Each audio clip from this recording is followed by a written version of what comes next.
주신 하나님의 말씀은 누가복음 10장 25절에서 37절 말씀입니다.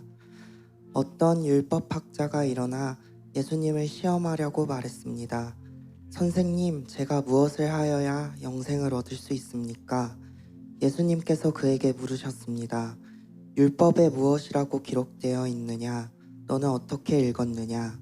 율법학자가 대답하였습니다. 내 모든 마음과 모든 목숨과 모든 힘과 모든 뜻을 다해 주 내 하나님을 사랑하라고 하였고 또한 내 이웃을 내 몸과 같이 사랑하라고 하였습니다. 예수님께서 그에게 말씀하셨습니다. 내 대답이 옳다. 이것을 행하여라. 그러면 살 것이다. 이 사람이 자기를 옳게 보이고 싶어서 예수님께서 말했습니다. 그러면 누가 제 이웃입니까? 예수님께서 대답하셨습니다. 어떤 사람이 예루살렘에서 여리고로 내려가고 있었다. 그런데 도중에 강도를 만났다. 강도들은 이 사람의 옷을 벗기고 때려서 거의 죽은 채로 버려두고 갔다. 마침 한 제사장이 그 길을 내려가다가 그 사람을 보고는 길 반대편으로 피해서 지나갔다. 어떤 레위인도 그곳에 와서 그 사람을 보고는 길 반대편으로 피해서 지나갔다. 이번에는 어떤 사마리아 사람이 그 길을 여행하다가 그가 있는 곳에 이르렀다. 사마리아 사람이 그를 보고 불쌍하게 여겼다. 그래서 그 사람에게로 가서 그의 상처에 올리브 기름과 포도주를 붓고 붕대를 감쌌다. 그리고 그를 자기의 짐승에 태우고 여관으로 데리고 가서 그를 정성껏 보살펴 주었다. 다음날 그는 은하 2개를 여관 주인에게 주면서 말했다. 이 사람을 잘 보살펴 주세요. 만일 돈이 더 들면 내가 돌아올 때 갚겠습니다. 너는 이 세 사람들 중에 누가 강도 만난 자의 이웃이라고 생각하느냐? 율법학자가 대답했습니다. 그에게 자비를 베풀어 준 사람입니다. 그러자 예수님께서 그에게 말씀하셨습니다. 가서 똑같이 하여라. 오늘 나에게 주시는 은혜의 말씀을 듣겠습니다. 이제 오늘부터는 또 새로운 작은 시리즈가 시작됩니다. 우리가 하나님의 러브 스토리라는 큰 틀 안에서 7주 동안 우리를 향한 하나님의 사랑에 대해서 함께 나눴고, 그 다음 또 7주 동안에는 하나님을 향한 우리의 사랑에 대해서 또 나눴습니다. 이제 세 번째 마지막은 7번에 걸쳐서 서로를 향한 사랑, 이웃 사랑에 대해서 함께 나누고자 합니다. 여러분 아시겠지만 이 부분이 제일 힘들어요. 눈에 보이지 않는 하나님을 사랑하는 것은 어렵지 않습니다. 왜냐하면 우리가 하나님을 사랑한다고 착각하기 쉽기 때문에. 하지만 눈에 보이는 사람을 사랑하는 것은 쉽지 않습니다. 착각할 수가 없기 때문이죠. 그래서 오늘 우리가 함께 이제 이웃 사랑에 대한 첫 번째 말씀을 듣기에 앞서 우리 먼저 기도하고 오늘 함께 말씀을 듣겠습니다. 성령님, 오늘도 저희의 마음에 빛을 비춰 주셔서 우리가 얼마나 사랑이 없는지, 우리의 사랑이 얼마나 조건적인지, 얼마나 자기 중심적인지를 보고 알고 인정하게 하여 주옵소서. 오늘도 주님의 사랑이 필요해서 나왔습니다. 한 사람도 예외 없이 성령께서 부어주시는 아버지의 사랑으로 채워져서 아버지, 우리도 눈에 보이는 이웃을 사랑하게 하여 주옵소서. 예수님의 이름으로 기도합니다. 아멘. 기독교는 사랑입니다. 하나님은 사랑이시라. 기독교의 핵심도 사랑이고 기독교의 전부가 사랑입니다. 하나님이 먼저 우리를 사랑해 주셨고, 이 사랑을 받은 우리는 또한 하나님을 사랑하고 이웃을 사랑하게 됩니다. 요한일서 4장 21절을 보면 하나님께서 우리를 먼저 사랑해 주셨기 때문에 우리도 사랑해야 합니다. 그렇기 때문에 우리가 하나님의 사랑을 받았다면 우리는 자연스럽게 다른 사람을 사랑하게 되어 있습니다. 하지만 우리가 오늘 이 현실을 보면, 우리가 살아가고 있는 이 세상을 보면 그 어느 때보다도 사랑이 없습니다. 특별히 코로나라는 이 팬데믹을 통과하면서 그나마 있던 사랑도 많이 사라진 것 같습니다. 누구의 책임일까요? 하나님의 책임일까요? 아니면 우리의 책임일까요? 오늘 이 말씀을 통해 우리가 먼저 기억해야 되는 것은 사랑이라는 것은 내가 노력하고 결단하고 마음을 먹는다고 되는 것이 아닙니다. 사랑만큼은 다른 거는 몰라도 사랑만큼은 그냥 우리 안에서 흘러나오는 가장 자연스러운 것이기 때문에 그렇습니다. 그래서 우리는 오늘 이 말씀을 통해서 특별히 예수님이 어떻게 하나님을 사랑하고 이웃을 사랑하셨는지를 보기를 원합니다.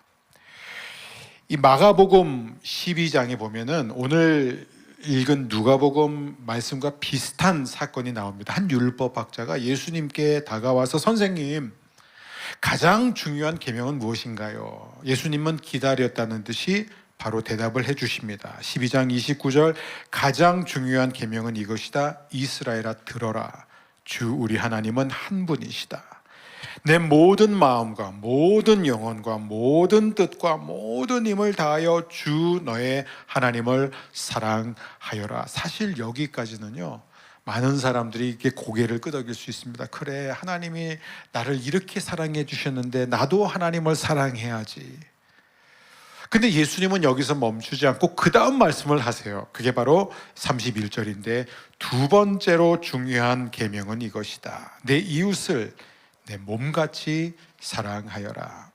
이 계명들보다 더 중요한 계명은 없다. 자, 우리가 그냥 이걸 한글로 읽으면은 마치 가장 중요한 계명은 하나님을 사랑하는 것이고 그 다음으로 중요한 두 번째 계명은 서로를 사랑하는 것이다라고 생각할 수 있지만 사실 예수님은 여기서 단수를 사용하세요. 그게 무슨 얘기냐면 하나님을 사랑하는 것과 이웃을 사랑하는 것은 한 계명이라는 거예요. 동전의 양면과 같습니다. 절대로 분리가 될 수 없다는 거예요. 그러면 내가 지금, 여러분이 지금 오늘 이 자리에 나와 지금 예배하고 있는데 과연 나는 하나님을 사랑하고 있는가? 그리고 내가 하나님을 사랑한다면 많이 사랑하고 있는가? 적게 사랑하고 있는가를 알 수 있는 확실한 1%의 오차도 없는 그 기준은 무엇이냐면 내가 지금 내 이웃을 사랑하고 있는가를 보면 알 수 있어요. 여러분은 여러분의 배우자를 어떻게 대합니까? 여러분은 자녀들을 어떻게 대합니까? 이웃을 어떻게 대합니까? 이거를 보면 정확하게 내가 지금 하나님을 사랑하고 있는지 사랑 안 하고 있는지가 정확하게 드러납니다. 그래서 우리가 불편한 거예요. 아니, 나는 하나님은 분명히 사랑하는데 저 인간은 사랑할 수 없어. 이거는 성립이 되지 않습니다. 불가능하다는 거예요. 예수님은 같은 계명이라고 말씀하십니다. 결론, 우리는 사랑이 없죠. 우리는 사랑이 없습니다. 반면 예수님은 사랑으로 충만한 분이었어요.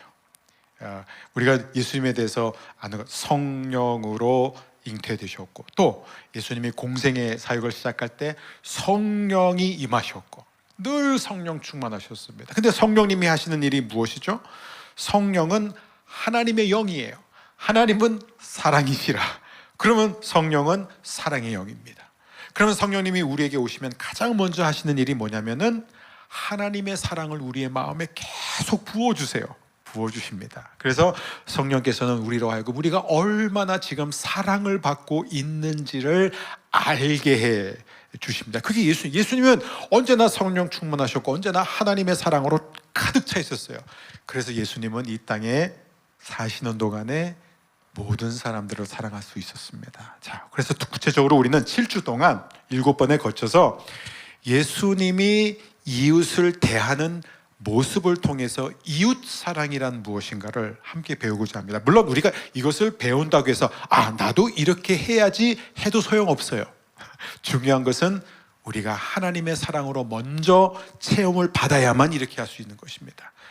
이것은 하나의 과제, 숙제가 아니라 우리가 하나님의 사랑으로 채워져 있다라는 증거라는 것이죠. 그러면 그 첫 번째는 무엇일까요? 첫 번째, 오늘 우리가 나누게 되는 것은 설교 제목에 나와 있지 않습니까? 저를 따라해 주세요. 사랑은 보는 것이다. 보는 것이다. 저한테는 굉장히 안 좋은 습관이 있습니다. 이게 고질적인 거예요. 그게 뭐냐면 아내가 말할 때 딴 일을 해요. 저는 이렇게 생각해요. 딴 일을 할 때 아내가 말한다. 저는 그렇게 생각하고 싶어요. 근데 이렇게 아내가 이렇게 막 얘기를 하다 보면요, 저는 그냥 빨리 끝냈으면 좋겠어요. 왜냐면 바빠요. 너무 할 게 많고. 사실 집에 있어도 집에 늘 교회 생각, 해야 할 일들 생각, 뭐 설교 준비, 뭐 답장하는 거 생각, 그러니까 이런 것들로 늘 꽉 차 있다는 거예요. 그러니까 이제 이 아내가 말을 시작하면은 듣기는 들어야 되는데 이제 이 멀티타스킹을 해보려고 하는 거죠. 그러면 이제 막 뭔가를 이렇게 준비하면서 뭐 회신을 하면서 이 설교에 대해서 묵상하면서 아내가 하는 얘기를 듣다 보니까 이제 어떤 일이 일어나냐면, 제가 아내한테 왜 나한테 이 얘기를 안 해줬냐라고 하면 아내는 이미 여러 번 얘기했다는 거예요. 분명히 들은 적이 없는데. 결론, 제가 못 들은 거예요. 그죠? 할렐루야. 그래서 제가 듣기는 들었는데 반만 들은 거예요. 뭔가를 하고 있었기 때문에, 뭔가에 집중하고 있었다는 거예요.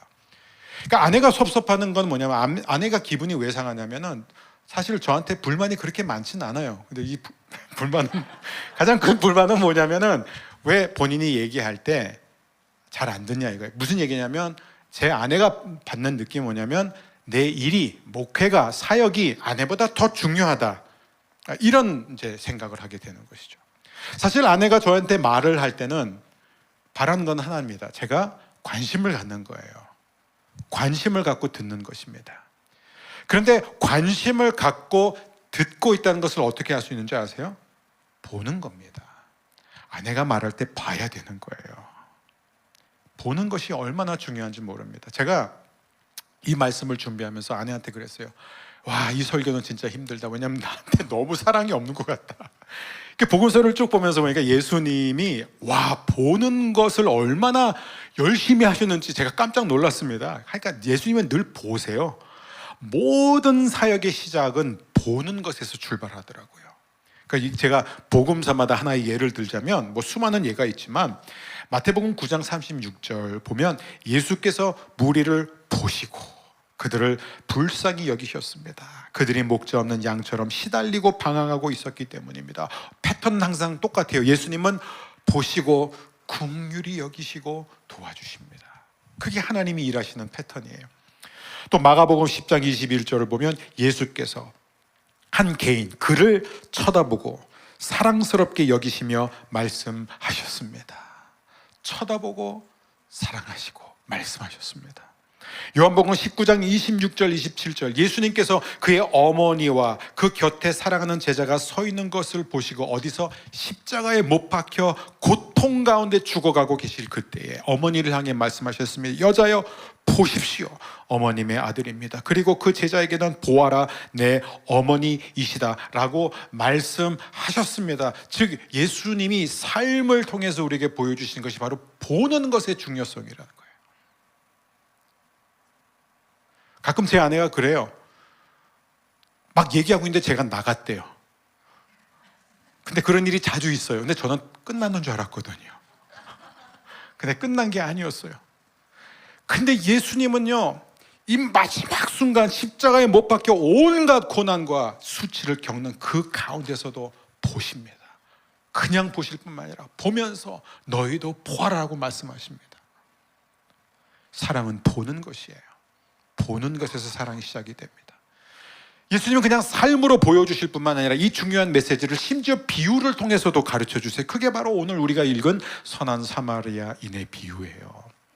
물론 이 선한 사마리아인의 비유를 통해서 예수님은 1차적으로 예수님이 이 땅에 오셔서 죄라는 강도를 만나 피 흘려 쓰러져 죽어가는 우리를 어떻게 대하시는지를 보여주시는 데 목적이지만, 동시에 이 비유는 우리에게 보라고 가르치고 있습니다. 한 사람이 여리고에서 예루살렘으로 가고 있었는데, 근데 강도들을 만났어요. 그게 워낙 유명한 아주 위험한 길목이에요. 강도들을 만나서 다 빼앗기고 얻어맞아서 그냥 거의 죽은 상태에 있었습니다. 피를 흘리고 쓰러져 있었어요. 그런데 제사장이 지나갑니다. 그를 보자마자 어떻게 하죠? 반대편으로 가고 지나쳐요. 그 다음에는 레위인이 또 오고 본 순간 바로 어떻게 하죠? 또 반대편으로 가서 피해 갑니다. 이들은 뭘 봤는지 아세요? 문제거리를 본 거예요. 해결해야 할 문제를 봤지 사람을 본 게 아닙니다. 이들에게 있어서 중요한 것은 이거예요. 나는 제사장, 나는 레위인. 그러니까 지금 왜 예루살렘으로 가고 있을까요? 하나님의 일을 하기 위해서, 제사를 드리기 위해서 가는 거예요. 제사장이 제사를 드리러 가지 않으면 수많은 백성들이 피해를 입을 것 같은 상황입니다. 지금 이 레위인은 그 제사를 돕기 위해서 가는 거예요. 말씀을 가르치기 위해서 가는 거예요. 하나님을 위해서 간다는 그 핑계로 지금 환난당한 이웃을 돌아보지 않는 것이에요. 왜냐하면 그들에게 중요한 것은 하나님 사랑이지 이웃 사랑이 아니에요. 그런데 사마리아인이 지나갑니다. 사마리아인은 이 사람을 봐요. 누가복음 10장 33절. 이번에는 어떤 사마리아 사람이 그 길을 여행하다가 그가 있는 곳에 이르렀다. 사마리아 사람이 그를 보고 불쌍하게 여겼다. 그래서 그 사람에게로 가서 그의 상처에 올리브 기름과 포도주를 붓고 붕대로 감쌌다. 그리고 그 사람을 또 여관에 데려가서 재우고 같이 있어요. 간병을 해주고 그 다음날 자기는 더 이상 미룰 수가 없기 때문에 여관 주인에게 지갑을 털었어요. 돈을 다 주고 모자르면 내가 다시 돌아왔을 때 갚겠다라고 말합니다. 이게 바로 사랑이에요. 이 사랑은 어디서 시작됐어요? 보는 데서 시작이 되었습니다. 여러분, 우리도 이 땅에 사는 동안에 참 힘든 일들, 또 힘든 상황, 어려운 사람들을 보는데 참 당황하고 힘들어할 때가 있죠. 왜냐하면 나도 힘들어요. 지금 우리도 여유가 없어요.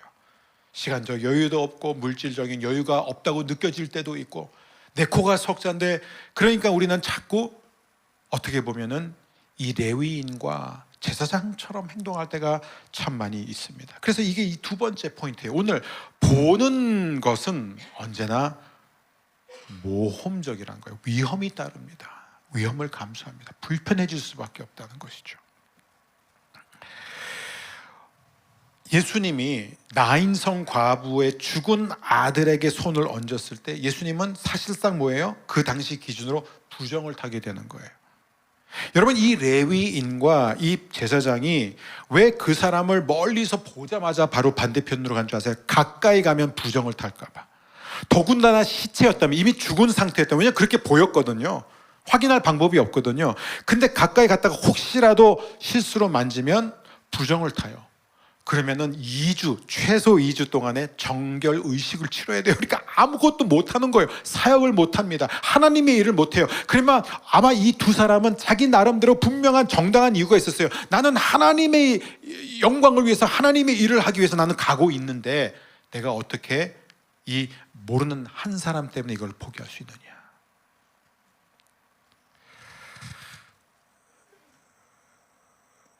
결국 사랑이라는 것은 내 삶의 간섭을 받는, 내 일정에 차질이 생기는 것입니다. 내 모자라다고 생각하는 그 물질과 그 시간을 드리는 것이 바로 사랑이에요. 왜냐하면 결국 사랑이라는 것, 하나님이 우리에게 보여주신 사랑은 뭐냐면 주인의 자리에서 종의 자리로 내려오는 거예요. 그게 사랑입니다. 예수님의 사마리아인의 비유는 우리로 하여금 이웃을 보면서 살도록 도전하고 있습니다. 여러분, 우리는 과연 얼마나 우리 이웃을 돌보고 있습니까? 근데 우리는 이웃하면 누가 내 이웃이냐라는 이 질문을 던졌는데, 여러분, 사실 첫 번째 이웃은 무엇이냐면 우리 가족이에요. 모든 것은 거기서 출발합니다. 배우자, 자녀, 부모, 교회 성도들. 과연 우리는 얼마큼 서로를 봐주고 있느냐.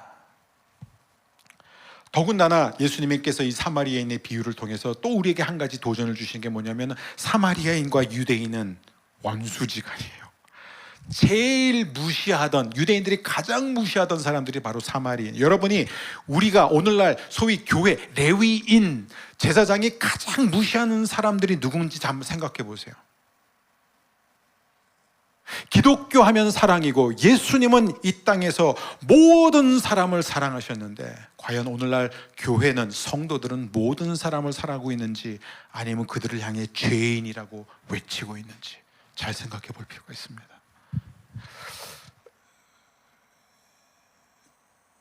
여러분, 보는 것, 이게 세 번째입니다. 보는 것은 우리의 마음을 움직입니다. 여러분, 우리가 무엇을 보느냐에 따라서 우리의 마음이 그쪽으로 가게 돼 있어요. 이 비유를 통해서 보면은 섞이지 않는 사람, 좀 자신들과 생활 반경이 벗어난 그런 사람들이 만나는 걸 예수님께서 지금 말씀하시는데, 저는 그런 의미에서요, 사실 우리가 생각해 보면 우리가 선교지로 멀리 가지 않은 이상 어떻게 고려인들을 만날 수 있습니까? 어떻게 탈북민들을 만납니까? 그런데 내일부터 우리가 이 한국에서, 물론 서울은 아니고 안성이고 뭐 가평이지만, 우리가 정말 이런 탈북민들과 고려인들과 조선족들을 형제 자매로 사랑하고 관심을 갖고 섬길 수 있는 이 기회는요, 축복 중에 축복이라고 생각합니다. 하나님께서 우리에게 부어주신 그 사랑을 우리가 실천할 수 있는 너무나 좋은 기회입니다. 근데 여기에는 당연히 희생이 따릅니다. 헌신이 따릅니다. 시간을 요구하고 물질이 요구됩니다. 저는 결혼을 앞둔 이 젊은 사람들에게 자주 하는 조언이 뭐냐면, 결혼이라는 것은 결코 서로를 바라보는 것이 아니라 함께 하나님을 바라보는 것이다. 이걸 저는 늘 강조합니다. 저도 이 가르침을 많이 받았어요. 근데 여기서 우리가 조심해야 되는 게 있어요. 제가 꼭 한마디를 더 합니다. 그런데 하나님을 함께 바라보는 부분은 반드시 서로를 보게 되어 있다는 거예요. 이건 분리가 될 수 없습니다. 근데 많은 사람들은 나는 오직 하나님만 바라보기 때문에, 제가 예전에 사역하던 교회 정말 좋은 교회예요. 그렇지만 그 교회에서 열심히 사역하던 그런 평신도들과 얘기를 하다 보면 제가 가장 많이 듣는 얘기가 뭐냐면, 교회 일이 많을수록 부부관계가 나빠졌다는 거예요. 이건 공통적인 거예요. 왜냐하면 늘 교회 일을 중심으로 살다 보니까 이 부부 사이에서 서로 보고 대화하고 나눌 수 있는 시간이 없는 거예요. 이게 얼마나 안타까운 현실인지 모릅니다. 그 하나님 사랑과 이웃 사랑은 분리된 거예요. 지금 분리가 될 수 없습니다. 제가 대학생 때 이제 수련회에 갔습니다. 근데 그 강사 목사님이 이렇게 쉬는 시간에 저랑 이제 얘기를 하다 보니까 그때 이제 제가 목회자가 될 것이라는 사실을 알게 됐었습니다. 저는 그때 이제 뭐 일반 대학에서 다른 공부를 하고 있었기 때문에, 그래서 이제 목회자가 된다는 것을 알자마자 그분이 저한테 뜬금없이 뭐라고 하셨냐면, 너와 결혼하게 될 여자는 불쌍한 여자야, 딱 이러시는 거예요. 그래서 제가 왜 그러실까 했더니, 네 아내 될 사람은 육체적으로 저주를 받은 사람, 제가 그걸 잊을 수가 없어요. 육체적으로 저주를 받은 사람이래요. 제 아내를 아신 분들 계세요? 제 아내는 육체적으로 저주받은 사람이라는 거예요. 그래서 제가 아니 왜 그런 말씀을 하세요 했더니, 당신은 목회자이기 때문에 아내가 원하는 사랑을 아내가 충분히 받을 수 없게 된다는 거예요. 하나님이 먼저이기 때문에 당신의 아내는 그걸 감수해야 된다, 이런 얘기를 저한테 해준 거예요. 그게 그 당시 한국교회 정서였어요. 그게 헌신이고 그게 영성이었습니다. 하나님이 먼저고 그 다음에 이웃이라는 거예요.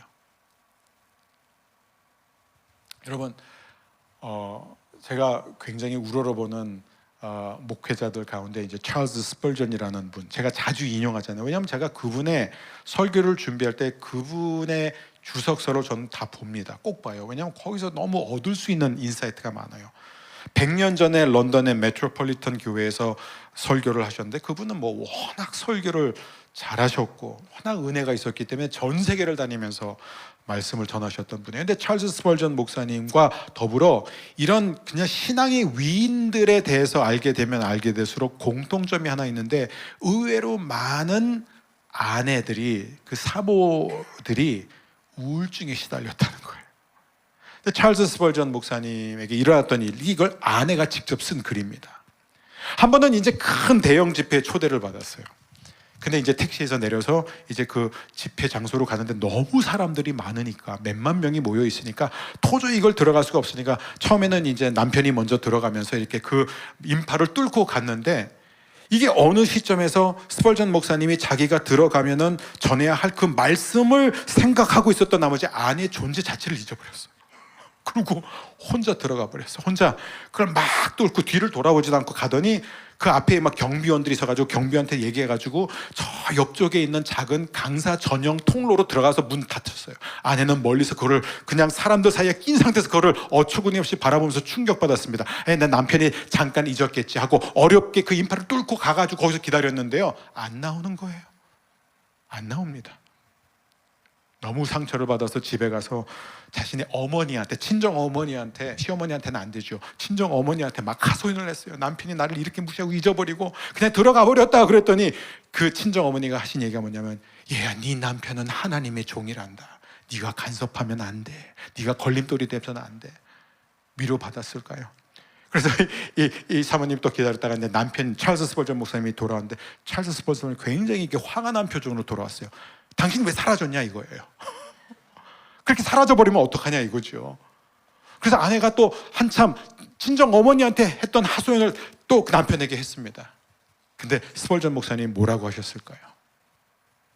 나는 당신의 남편이기 전에 하나님의 종이야. 그러니까 나는 하나님을 위해서 그러느라고 그렇게 된 거야. 그러니까 당신이 섭섭해하면 안 돼. 이렇게 얘기했어요.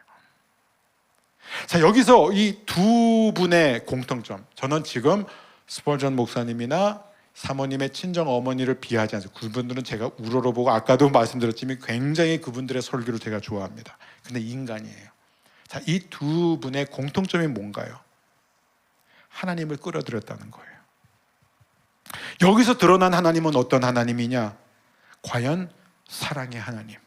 그 하나님이 우리에게 계속 말씀하세요. 너희가 나를 사랑한 것과 네 이웃을 사랑한 것은 한 계명이다. 같은 것이다. 결국 여기서 드러난 하나님은 어떤 하나님인지 한 가지는 확실합니다. 여기서 드러난 것은 스펄전 목사님이 자신의 아내를 제대로 보지 않고 사랑하지 않았다는 거예요. 여러분, 우리는 이 부분에 대해서 잘 생각해야 됩니다.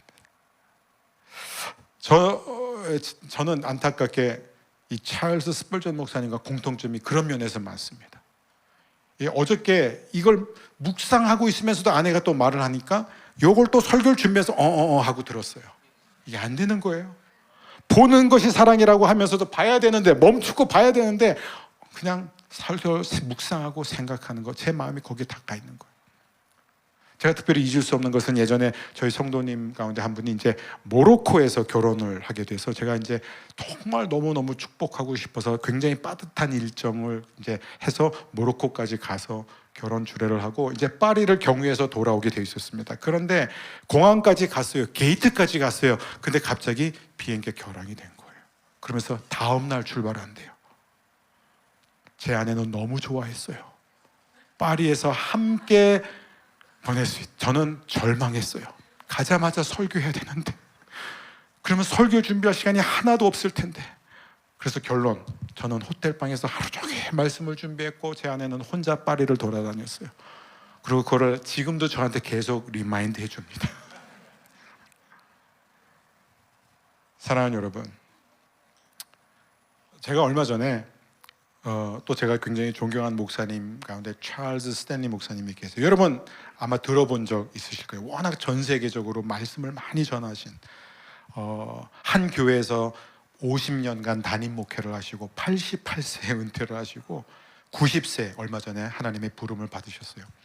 근데 이제 찰스 스탠리보다 더 유명한 분이 그 아들이에요. 앤디 스탠리 목사님입니다. 이분의 책은 다 베스트셀러가 되니까 정말 목회를 잘하고 계세요. 근데 2년 전에 아버지가 은퇴를 하자마자 아버지와 아들이 이제 대담을 하는 그 영상을 제가 봤는데, 찰스 스탠리 목사님이 이런 얘기를 합니다. 저는 아버지의 아들로서 태어나고 자라면서 한 번도 아버지가 저보다 교회와 목회와 사역을 더 사랑한다는 생각을 한 적이 없었습니다. 왜냐하면 아버지는 언제나 우리가 먼저였습니다. 왜냐하면 이 앤디 스탠리 목사의 한 얘기 뭐냐면, 저는 아버지의 사랑을 통해서 하나님의 사랑을 배웠다는 거예요. 하나님이 나를 어떻게 사랑하는지를 우리가 누구를 통해? 부모를 통해 배우는 거예요. 여러분, 이건 얼마나 중요한지 모릅니다. 그래서 제가 이제 신학교에서 오래 가르치면서 많은 신학생들하고 이야기하면서 가장 안타까운 게 뭐냐면, 목회자의 자녀들 가운데 너무 많은 분들이 아버지가 목회 헌신한 나머지 가정을 전혀 돌보지 않은 그 상처가 굉장히 많습니다. 왜냐하면 그게 헌신이고 그게 하나님 사랑이라고 생각했어요. 여러분, 이거는 목회자에게만 해당되는 게 아니라 우리 모두에게 해당된다는 것입니다. 우리가 하는 일에 너무 바빠서, 우리가 세상에서 많은 일정을 갖고 있기 때문에, 그래서 충분히 우리의 배우자를, 우리의 자녀들을 바라보지 못하는 것, 제가 남편으로서 아내를 제대로 사랑하지 못하고, 아버지로서 자녀들을 제대로 사랑하지 못하고, 자녀로서 부모님을 제대로 사랑하지 못할 때를 보면 항상 반복되는 게 뭐냐면, 제가 제대로 보고 있지 않을 때예요. 그 마음을 보지 못하는 거예요. 생각을 보지 못하는 거예요. 그 상처와 아픔을 보지 못하는 것입니다. 제가 자녀들 어렸을 때 늘 했던 얘기가, 막 고민을 얘기하면 제가 이런 얘기를 되게 자주 했어요. 네가 그걸 갖고 기도하면 돼. 혹은 아예 그 문제를 하나님께 맡기면 어때? 하나님께 맡기면 하나님이 도와주실 거예요. 그러면 저희 아이들이 항상 저한테 똑같은 대답을 해요. 매일 기도하고 있고 매일 하나님께 맡기고 있다는 거예요. 우리 기준으로 볼 때는 그게 무슨 기도냐, 그게 무슨 하나님께 맡기는 거냐라고 할 수 있지만, 이 아이들은 나름대로 정말 하나님을 바라보고 있는 것입니다. 여러분, 예수님은 우리가 무엇을 보느냐에 따라서 우리의 마음이 향하게 된다고 말씀하세요. 마태복음 6장 21절 22절, 내 재물이 있는 곳에 내 마음도 있다. 눈은 몸의 등불이다. 만일 내 눈이 밝으면 내 온 몸이 밝을 것이다.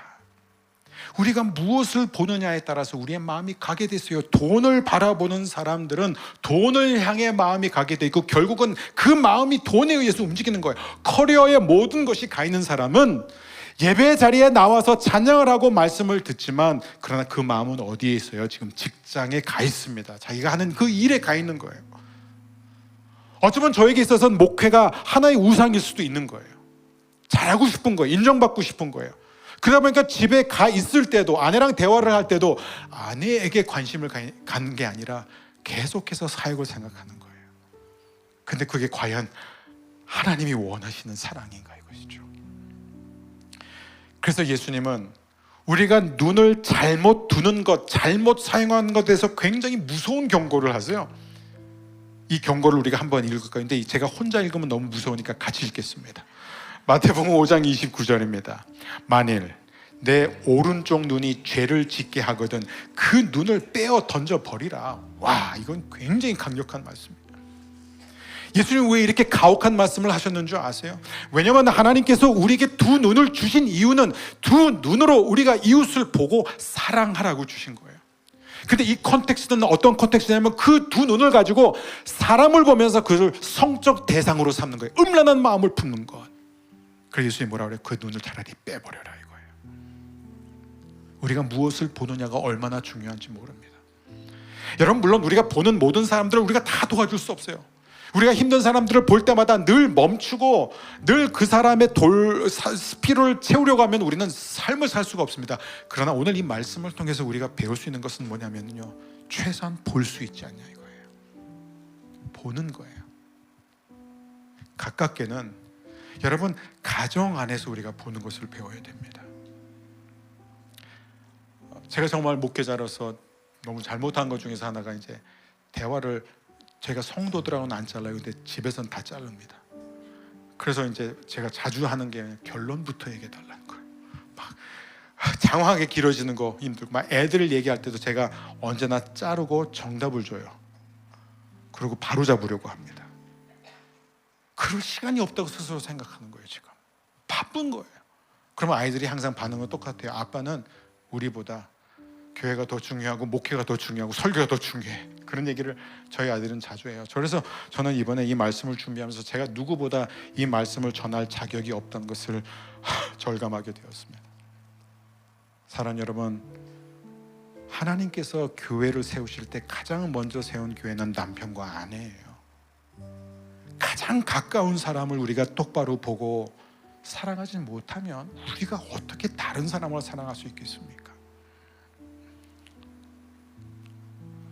오늘 말씀을 마무리합니다. 복음서를 보면은 예수님이 가는 곳마다 주목하고 쳐다보고 그 멈추신 그 모습은 우리에게 무엇을 보여주시냐면 사실은 오늘 이 순간 우리를 지그시 사랑의 눈으로 바라보시는 하나님을 보여주고 계십니다. 그게 하나님이에요.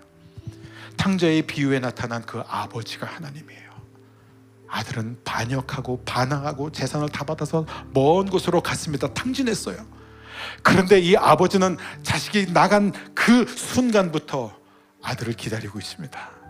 그리고 어느 날 그 아들이 툭툭 걸어오는 그 모습을 보자마자 기다려야 되는데, 근데 고대 근동 지방에서 이런 아버지가 갑자기 원래 그 옷자락이 바닥까지 왔잖아요. 치마를 걷어 올리고 아들을 향해 뛰어가는 것, 이것은요 체면을 포기하는 거예요. 이건 있을 수 없는 일이에요, 그 문화에서는. 근데 이 아버지가 달려가서 그 아들을 끌어안고 입을 맞추면서 엄청난 잔치를 베풀어 줍니다. 이게 바로 하나님 아버지의 사랑이에요. 그 하나님이 지금 우리를 보고 계세요. 그 하나님이 지금 우리의 소리를 듣고 계세요. 그 하나님은 지금도 우리에게 다가와서 우리의 모든 아픔과 모든 고통을 아시고 고쳐주시길 원하십니다. 하나님은 신약에만 그런 하나님이 아니라 처음부터 그런 하나님이에요. 이스라엘 백성이 이집트에서 고통당하면서 힘들게 노예 생활을 하고 있을 그때 430년 동안 하나님이 무엇을 하셨느냐? 출애굽기 3장 7절입니다. 나는 내 백성이 이집트에서 고통당하고 있는 것을 보았고, 또 이집트의 노예 감독들이 내 백성을 때릴 때 그들이 울부짖는 소리를 들었다. 나는 그들이 얼마나 괴로워하는지를 알고 있다. 사랑하는 우리 성도 여러분, 오늘 이 말씀 한 주 동안, 오늘 당장은 어렵지만 전 여러분에게 이렇게 도전하고 싶습니다. 집에 가시면 배우자를 한번 봐주세요. 특별히 남성분들, 배우자가 말할 때 눈을 마주쳐 주세요. 바라보면서 여러분 안에 깊은 사랑이 새롭게 용솟음쳐 올라올 줄 믿습니다. 근데 가족 사랑으로 끝나서는 안 되겠죠. 가족 안에서 배우자와 자녀와 부모와 눈을 마주치고 마음의 소리를 들을 때 우리는 우리 멀리 있는 사람들도 사랑하게 될 줄 믿습니다. 전 여러분의 인생이 그렇게 하나님의 사랑이 충만하게 임하고 그 사랑이 날마다 흘러나가는 여러분의 삶이 되길 주 이름으로 축원합니다.